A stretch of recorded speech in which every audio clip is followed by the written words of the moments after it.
உரைநடை அப்படிங்கிறது வந்து தமிழில் வந்து ரொம்ப பிற்பட்ட பகுதியில் வந்தது அப்படின்னு தான் பெரும்பாலும் நினச்சிக்கிட்டு இருக்கோம். எல்லாம் அந்த காலத்தில் செய்யுளாக இருந்தது அப்படின்னு. உண்மை என்னென்னா, அந்த காலத்தில் பெரும்பாலும் செய்யுளாக இருந்தது.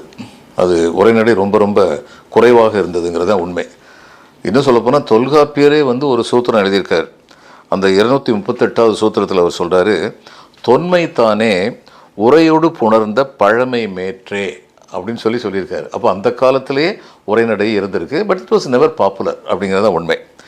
இப்போ உரையிடையிட்ட பாட்டுடை செய்யுள் அப்படின்னு அதை சொல்லுவாங்க.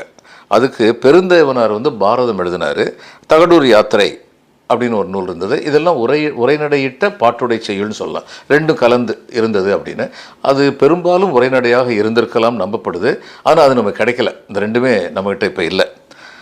ஆனால் உரைநடையும் செய்யுளுமாக கலந்து இயற்றப்பட்ட இன்னைக்கு நமக்கு கிடைக்கிற நூல் என்ன சொன்னேன்னா உங்களுக்கு அதிசயமாக இருக்கும். சிலப்பதிகாரம். சிலப்பதிகாரத்தில் வந்து உரைநடையும் இருக்கு. அப்போது உரைநடையிட்ட பாட்டுடை செய்யுள் உரைசால் அடிகள் அருள மதுரை கூலவாணிகன் சாத்தன் கேட்டனன் அப்படின்னு சொல்லி சிலப்பதிகாரத்துக்கு பதிக செய்யுள் ஒன்று இருக்குது. அந்த பதிக செய்யுள்ளிருந்து இந்த உண்மையை வந்து நம்ம தெரிஞ்சுக்கலாம்.